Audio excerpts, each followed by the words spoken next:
All of you. चलिए अब start करते हैं। कोरोना की पैंडेमिक की पेरेंटिंग के बारे में है।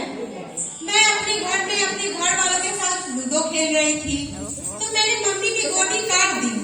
तो मम्मी ने मुझे एक थप्पड़ मारा और बोला, नालायक, तुम्हें बड़ों के साथ खेलने की तमीज नहीं है। और फिर मैंने सोचा कि दोस्तों, जिंदगी में कभी घमंड नहीं करना चाहिए। मैंने घमंड किया था। 2 साल पहले मैंने अपनी नौकरी छोड़ दी। मैंने जाके बॉस से कहा, अपना लैपटॉप उन्हें सरका दिया और मैंने कहा, लो, मुझे तुम्हारी गुलामी नहीं करनी है। तो बॉस ने कहा, आर यू श्योर? मैंने बोला, हाँ। पूरे ऑफिस को अप्रेजल आ गया, एक मुझे ही अप्रेजल नहीं मिला। तो बॉस ने कहा, तुम्हारी जॉब सलामत है, वही तुम्हारा अप्रेजल है। उफ। तो मैंने बोला कि मैंने ऐसा क्या किया जो मेरा अप्रेजल नहीं आया? तो बॉस ने बोला, तुम कितने बदतमीज हो, अपने जूनियर से कैसे बात करते हो, बहुत रूड से बात करते हो। भाई मैंने बोला, ऐसी बात तो नहीं है, मैं अपने जूनियर से कुछ वैसा बात नहीं करता। मेरे जूनियर्स मुझे बुलाते हैं रवि सर करके। तो मैंने बोला, रवि सर यार क्यों बोलते हो, हम लोग कलीग्स हैं, एक जगह ही काम करते हैं, मुझे सर बोला करो। तो मेरे बॉस ने बोला, जा अब तू भाग जा, तेरी नौकरी गई। फिर मैं बेरोजगार हो गया। फिर बेरोजगारी में मैं क्या करता, फिर मैंने अपना पैशन फॉलो किया। मैंने स्टैंड अप कॉमेडी करने लगा। फिर मैं दुनिया में घूमते रहा, इधर उधर बहुत चलने लगा।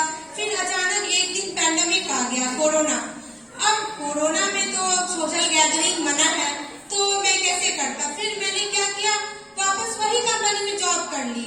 दोस्तों, भुखमरी और पैशन में अंतर होता है, ये मुझे बाद में समझ में आया। और फिर मैं क्या किया, नौकरी अब करने लगा हंसी खुशी, कोई उपाय भी नहीं था बेरोजगारी में। फिर मैं अपने घर दिल्ली में रहता था, तो दिल्ली में काफी केसेस बढ़ रहे थे। तो मैंने सोचा कि मैं यूपी चला जाता हूँ, गांव में, वहाँ पे केसेस कम होंगे। तो मैं यूपी के लिए निकल लिया। और जब मैं यूपी पहुँचता हूँ तो वहाँ देखता हूँ कि वहाँ तो कोरोना है ही नहीं। लोग कोरोना माता की पूजा कर रहे हैं, वहाँ से आधा केजी जिलेबियां घर ले जा रहे हैं। वहाँ कोरोना से ज्यादा लोग भूत प्रेत को मानते हैं। मैं मास्क लगा के घूम रहा था तो सभी ने मुझसे पूछा, ज्यादा शो ऑफ मत कर। उसके बाद मैं एक दुकान में गया मास्क मांगने के लिए। तो दुकान वाला ने बोला, प्लीज फोन तो अभी आए नहीं, हम तुम्हें मास्क कहाँ से दें? दोस्तों, ये सोचिए। और जब मैं अपना सोशल डिस्टेंसिंग लाइन में 1 गज की दूरी बनाए रखता था तो पीछे वाले मुझे धक्का देते थे और बोलते थे, आगे बढ़ जा, बेकार में टाइम पास क्यों कर रहा है, जब आगे जगह खाली है तो टाइम पास तुम क्यों कर रहे हो? तो इस तरह तो है। फिर कुछ पढ़े लिखे आदमी भी उस गांव में थे। तो एक भाई साहब ने नाक पे मास्क लगा रखा था। तो मैंने उनसे पूछा, भाई साहब, आप नाक पे मास्क लगाए हैं? तो भाई साहब ने बोला, हाँ, ऐसा है कि भाई मैंने 12th तक तो साइंस पढ़ी है, नाक से ऑक्सीजन लेते हैं इसीलिए नाक बंद रखे हैं, और मुंह से कार्बन डाइऑक्साइड छोड़ते हैं इसीलिए मुंह खुला हुआ है। अब मैं क्या बोलूं? फिर मैं आगे बढ़ा तो मैंने देखा कि एक जो सज्जन है, अच्छे सज्जन, वो मास्क लगाए हुए थे। तो मैंने उससे बोला, भाई साहब थैंक यू, आप ही एक मेंटेन कर रहे हैं यहाँ पे। तो उन्होंने गन निकाल ली और बोला, पैसे निकाल। तो वहाँ तो सिर्फ गुंडे, मवाली, डकैत ही मास्क लगा रहे थे और कोई मास्क नहीं लगा रहा था। अब मैं क्या करूं? फिर मैं आगे बढ़ा तो डॉक्टर, क्या हुआ कि मेरा एक दोस्त था, वो डॉक्टर था, वो विदेश पढ़ने के लिए गया।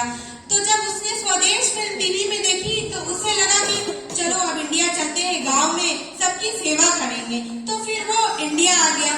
फिर गांव में उसने अपना क्लिनिक खोला।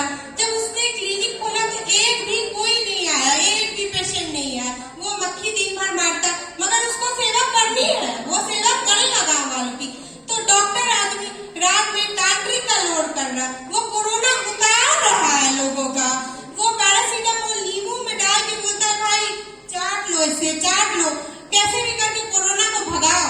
वह डोलो की भभूत बना करके लोग को बोल रहा है कि लो इसे महको, कोरोना जाएगा इससे।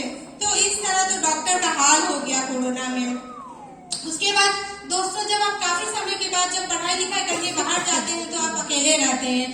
तो जब अकेले रहते हैं तो बहुत समय बाद जब आप घर लौटते हैं तो आपको कुछ बातें आपके मम्मी पापा को आपके बारे में पता चलती हैं और कुछ उनको आपके बारे में और कुछ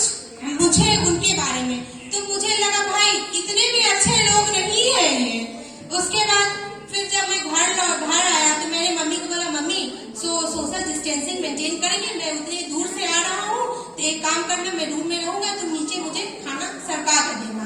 तो फिर मम्मी ने क्या किया, 5 मिनट में चाय बना के लेती आई और मेरे छाती पे ही रख दिया। वो बोला पी ले बेटा पी ले, कुछ नहीं होता। पापा समोसा ला के दे रहे हैं, बेटा खा लो कुछ नहीं होगा। तो मैंने पूछा इतना जल्दी मम्मी ने समोसा कैसे बना दिया? तो उन्होंने कहा मम्मी नहीं बनाया, ये दुकान से ला रहे हैं, बहुत भीड़ थी, धक्का मुक्की करके ला रहे हैं। उफ, यही तो नहीं करना था। अब फिर और मैं क्या करता। अब जब कोरोना बहुत तेज हो गया तो फिर पापा ने बोला बेटा कोरोना में तो जब कुछ करना था तो तुम कर नहीं पाए, तो लॉकडाउन में क्या कर लोगे, तो घर आ जाओ। उसके बाद फिर मैं अपना घर में रहने लगा। उसके बाद घर में मम्मी को देखा कि पापा से वो कैसे बात कर रही है। मम्मी बोल रही पापा को जा बेटा खाना डाल दे। तो पहले तो दोस्तों मैं अपनी मम्मी पापा की बहुत इज्जत करता था, फिर उसने बोला खाना डाल दे पापा को। फिर पापा बोलते थे जब मैं मुंबई आया था मैं 5 रुपए लेके आया था, अब लाखों की प्रॉपर्टी खड़ी कर दी है। तो पीछे से मम्मी ने कहा और मेरे बाप से जो पैसे लिए थे वो तो आज तक नहीं दिए तुमने। तो लीजिए यही है, और मैं क्या बोलूं। फिर जब पापा को दिन में मम्मी 2 बार ही चाय देती थी, और पापा को और जब भी चाय पीने की मन करती थी तो पापा बोलते थे चाय तो नहीं होगा, दूध खत्म हो गया होगा। तो ऐसा करता हूँ मैं न्यूज ही देख लेता हूँ, और वो दिन भर न्यूज देख रहे हैं, दिन भर। इतना तो न्यूज चैनल वाले न्यूज नहीं बना पा रहे जितना वो न्यूज देख रहे हैं। वो एक ही न्यूज हर चैनल पर देख रहे हैं। चाइना में बम फूट गया और यही